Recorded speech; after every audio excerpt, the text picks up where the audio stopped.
धीमी धीमी हवा चल रही थी। चिड़ियाओं का वो परिवार अपने घर में बैठा भोजन लेने जाने की तैयारी कर रहा था। गुड़िया के पापा, आज बच्चे जिद कर रहे हैं, वो साथ जाना चाहते हैं। मौसम के बदलने का कुछ पता नहीं चलता, बच्चे घर में ही रहे तो अच्छा है। पापा, मैं उड़ सकता हूँ। पिछली बार मैं बारिश में नदी से उड़कर घर तक आया था। मैं भी उड़ सकती हूँ। फिर पापा चिड़िया मान जाते हैं और वो सब अपने घर से निकलते हैं। रास्ते में कुकू को एक जगह कुछ दाने दिखाई देते हैं। पापा, मम्मा, वहाँ नीचे दाने हैं। वो दाने किसी शिकारी ने बखेरे होंगे, हमारे जंगल में इतना दाना नहीं हो सकता। वो सब आगे बढ़ते हैं। वो घने जंगल में जाते हैं। एक सूखे हुए पेड़ के पास कुछ दाने उन्हें मिल जाते हैं। बच्चों, कभी भी लालच नहीं करना, मेहनत का कोई शॉर्टकट नहीं होता। जैसे आपकी मम्मा और पापा ने हमेशा मेहनत की है, आपने भी बड़े होकर ऐसे ही मेहनत करनी है। बातें करते करते हवा तेज हो जाती है और साथ ही बारिश शुरू हो जाती है। मैं इसलिए डर रहा था, बच्चों को ठंड लग जाएगी। गुड़िया की मम्मा, आप यहाँ आ जाएं और मैं बारिश का पानी रोकने की कोशिश करता हूँ। फिर पापा चिड़िया पेड़ की ऊपर वाली डाल पर अपने पंख फैलाकर बैठ जाता है। पापा चिड़िया अपने बच्चों को भीगने से बचाने की पूरी कोशिश कर रहा था। तेज हवा से पापा चिड़िया कभी इधर गिरता तो कभी उधर गिरता, मगर उसे किसी भी तरह अपने बच्चों को सुरक्षित रखना था। काफी देर बारिश होने के बाद बारिश रुक जाती है। जल्दी करो, इससे पहले कि बारिश फिर से शुरू हो जाए, हमें वापस घर जाना होगा। वो सब तेजी से उड़ते हैं। जब वो वापस आते हैं तो एक नई समस्या उनका इंतजार कर रही थी। उनका घर पूरी तरह टूट चुका था। मम्मा चिड़िया रोने लग जाती है। इतना कमजोर भी ना था हमारा घर, सबके घर ठीक है, एक हमारा ही घर टूटना था। ऐसे मौका पर घबराने की बजाय हिम्मत और हौसले से काम लेते हैं। मैं अभी पीपल के कुछ पत्ते लेकर आता हूँ और हम आज की रात गुजारने का बंदोबस्त कर लेते हैं। पापा, अपना ख्याल रखना, जल्दी आना आप।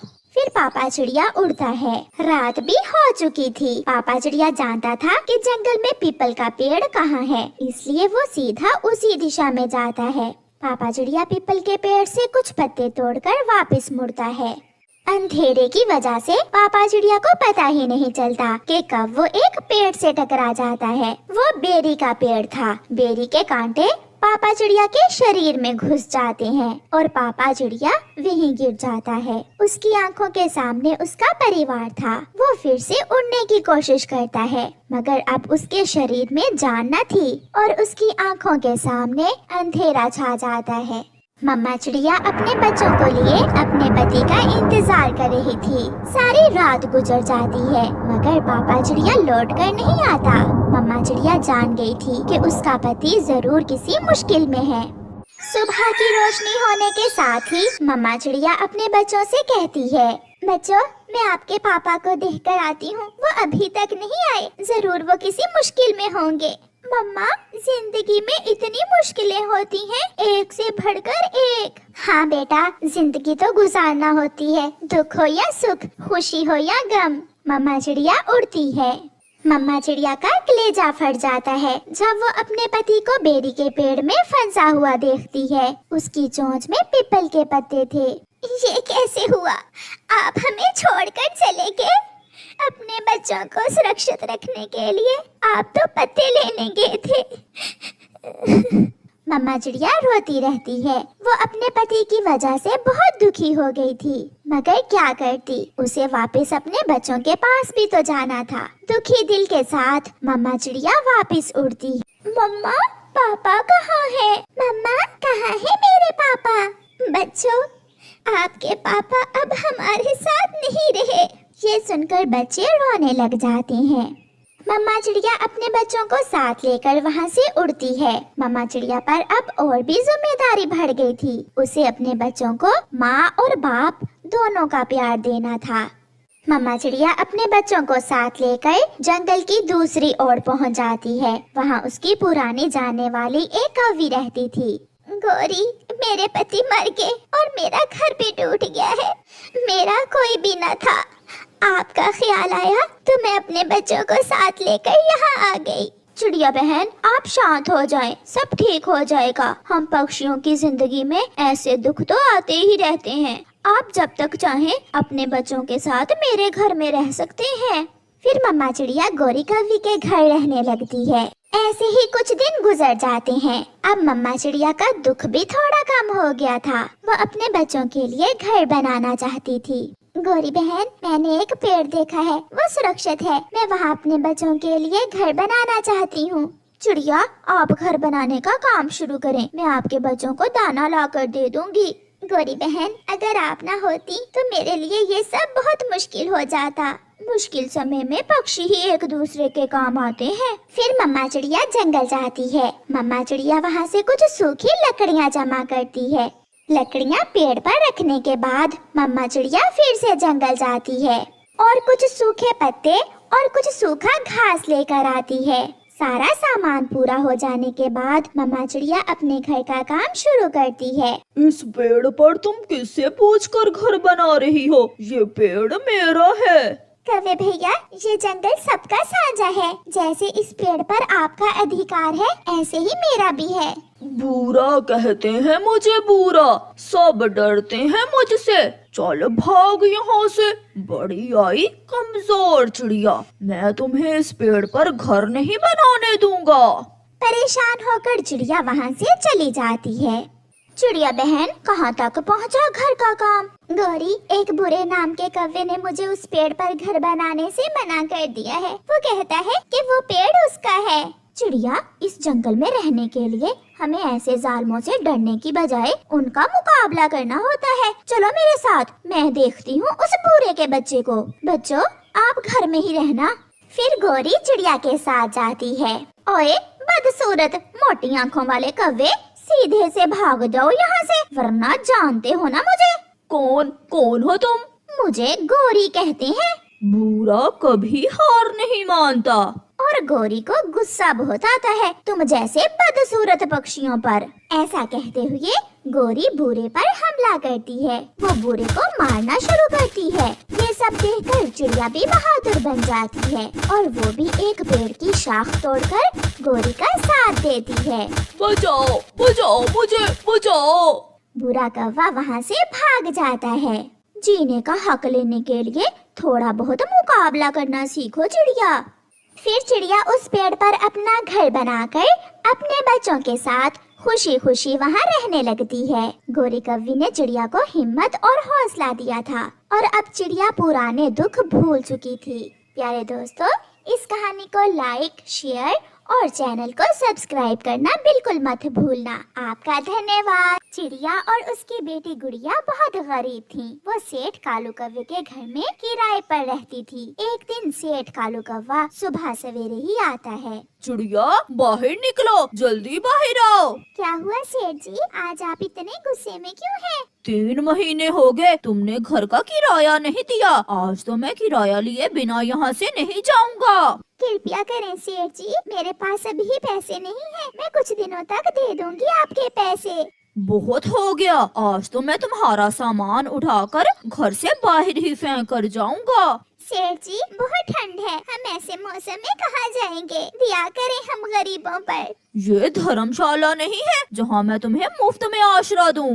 फिर कालू कौवा चिड़िया का सामान उठाकर घर से बाहर फेंक देता है और घर को ताला लगाकर वहाँ से चला जाता है। मम्मा चुप हो जाएं, आप खुद ही तो कहती हैं रोने से हालात नहीं बदलते। मगर बेटी, ठंड बहुत है, ऐसी ठंड में हम रात कैसे गुजारेंगे? फिर वो माँ बेटी अपना कुछ सामान लेकर वहाँ से चलती हैं। आगे तुम कालू। सब मुझे सेठ कालू कहते हैं, इज्जत से बुलाया करो मुझे। गौरी, इज्जत से। सेठ होगे तुम बाहिर, मेरे लिए तो तुम कालू ही हो। और हाँ, अगर आज किसी काम वाली का बंदोबस्त ना किया तो मैं आज ही अपने मैके चली जाऊंगी। ऐसी ठंड में मुझसे घर के काम नहीं होते। मैंने कहा ना, 1-2 दिन में मिल जाएगी कोई काम वाली। नहीं, आज ही काम वाली का बंदोबस्त करो। फिर कालू कौवे के दिमाग में रानो चिड़िया और उसकी बेटी का ख्याल आता है। वो जल्दी से वापस होता है।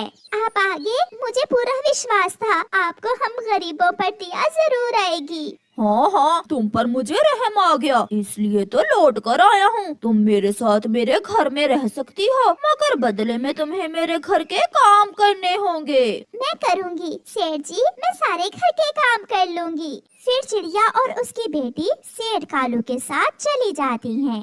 ये कौन है चिड़िया? ये मैं तुम्हारे लिए काम वाली लाया हूँ। शक्ल से तो काम वाली नहीं लगती। मालकिन आप चिंता ना करें, मैं घर के सारे काम कर लूँगी, बस मुझे रहने के लिए छत दे देना। ठीक है कालू, इसे बाहर छतरी के नीचे घोंसला लगा देना। फिर मम्मा चिड़िया काम में लग जाती है। कड़कड़ाती ठंड में मम्मा चिड़िया ठंडे पानी से बर्तन धोती है, घर की सफाई करती और बाकी के सारे काम भी। मम्मा, यहाँ तो बहुत ठंड है, इस छाते के नीचे हम ठंड के दिन कैसे गुजारेंगे? मेरे पंखों में छुप जाओ मेरी बेटी, ऊपर वाला कोई ना कोई इंतजाम जरूर करेगा। वो ठंड की रातें बहुत मुश्किल से वो माँ बेटी गुजारती हैं। सेठ जी, मुझे कुछ पैसे दे दें, मैंने अपनी बेटी के लिए गर्म कपड़े खरीदने हैं। पैसे? कौन से पैसे? खाना मिलता है और रहने को जगह, ऊपर से पैसे मांग रही हो? काम करना है तो करो, कोई पैसा वैसा नहीं मिलेगा। मेरी बेटी ठंड से बीमार हो गई है, सेठ जी दिया करें, कुछ पैसे तो दे दे। मैं तुम्हें 1 रुपए भी नहीं दूंगा। फिर शाम के समय वो माँ बेटी सेठ कालू का घर छोड़कर वहाँ से चली जाती हैं। वो जंगल के बाहर एक सूखे हुए पेड़ पर टिंकों का घोंसला बनाने का सोचती हैं। मम्मा, जब मैं बड़ी हो जाऊंगी तो मैं काम में आपकी मदद किया करूंगी। अभी मम्मा है ना मेरी बेटी, आप चिंता ना करें, देख लेना एक ना एक दिन हमारे दिन जरूर बदल जाएंगे। रात को जब गुड़िया सो जाती है तो मम्मा चिड़िया पेड़ से पत्ते तोड़कर अपनी बेटी पर रखकर उसे गर्म करने की कोशिश करती है। मम्मा चिड़िया को बहुत ठंड लग रही थी, मगर उसे केवल अपनी बेटी की ही चिंता थी। अगले दिन गुड़िया अपनी मम्मा से कहती है, मम्मा, हमारे पास चाय बनाने वाली केतली भी है और बाकी बर्तन भी, क्यों ना हम ऐसी ठंड में पक्षियों को चाय बनाकर बेचना शुरू कर दें। बेटी, मगर इसके लिए हमें शक्कर और चाय पत्ती की भी जरूरत होगी। मम्मा, हम वो सब कबूतर अंकल की दुकान से ले आएंगे और फिर बाद में उन्हें पैसे वापस कर देंगे। फिर वो माँ बेटी कबूतर अंकल के पास जाती हैं। कबूतर चिड़िया को उधार शक्कर और चाय पत्ती देने पर मान जाता है। चिड़िया, मैं जानता हूँ आप भी अपने पति की तरह बहुत मेहनती हैं। मेहनत से काम करना, आप जरूर कामयाब होगी। कबूतर भैया, मैं 1-2 दिन में आपके पैसे दे जाऊंगी। चिड़िया और उसकी बेटी जंगल के रास्ते में चाय बेचना शुरू करती हैं। ठंड होने के कारण उनका काम शुरू करते ही चल पड़ता है। सभी पक्षी बहुत शौक से चाय पीने आ रहे थे। चिड़िया बहन, एक चाय ही है जिसे पीने से ऐसे ठंडे ठठरते मौसम में सुकून मिलता है। गोरी कौवी हर रोज सेठ कालू से लड़ाई करती कि मुझे कोई काम वाली ला कर दो, मगर वो तो बहुत कंजूस था। वो तो कोई मुफ्त में काम वाली ढूंढना चाहता था। एक दिन एक कौवी वहाँ आती है। कोई जरूरत नहीं है जी मुझे पैसों की, बस 2 वक्त की रोटी और छत दे देना, मैं सारे ही घर के काम कर दूंगी। सेठ जी, ये कौवी पागल है, इसे काम पर ना ही रखो तो अच्छा है। मैंने इससे काम करवाना है, कोई मैथ की टीचर नहीं रखना, मुफ्त में जो मिले सो बेहतर। कौवा उसे अपने घर ले जाता है। मेरे कपड़े धोने के बाद इन्हें इस्त्री कर देना और हाँ, मेरे आने से पहले पहले खाना भी बना लेना। ठीक है मालकिन, मैं सब कर लूंगी, आप जाएं। गोरी घर से चली जाती है। ओहो, मैं तो भूल गई, मालकिन ने क्या कहा था। चलो थोड़ी देर टीवी देखती हूँ। वो टीवी लगाने लगती है कि पेट्रोल की बोतल उसका पंख लगने से गिर जाती है। हाँ, ये तो बहुत नुकसान हो गया, मालकिन डांटेंगी, मैं इसे आग जलाकर सुखा देती हूँ। फिर जैसे ही वो कौवी वहाँ आग जलाती है, पूरे घर को आग लग जाती है, सब जल जाता है। गोरी का जेवर, कालू की तिजोरी में बड़ी रकम, सब जल जाता है। गोरी और कालू जब शाम को घर लौटते हैं तो उनके घर की जगह राख का ढेर था और आने वाली रात की ठंड उन्हें डरा रही थी। चिड़िया और उसकी बेटी ने दिन रात काम करके अपने लिए एक छोटा सा सुरक्षित घर भी बना लिया था और अब उनका काम दिन ब दिन और बढ़ रहा था। मम्मा, अब हम चाय के साथ पकौड़े भी बनाया करेंगे, ऐसे हमारा काम और भी बढ़ जाएगा। कौवा और कौवी शेर से भिखारी बन चुके थे। वो ठंडी रात में पेड़ पर बैठे रो रहे थे। गौरी, ये उस चिड़िया की बददुआ लगी है हमें। कालू, अगर हमने किसी के साथ अच्छा किया होता तो आज हमारी कोई मदद करता, मगर हमने तो सबके साथ बुरा किया और अब हम इस ठंडी रात में मरेंगे। चिड़िया और उसकी बेटी गरम घर में बैठी मीठी नींद सोई हुई थी। प्यारे दोस्तों, इस कहानी को लाइक करना बिल्कुल मत भूलना। आपका धन्यवाद।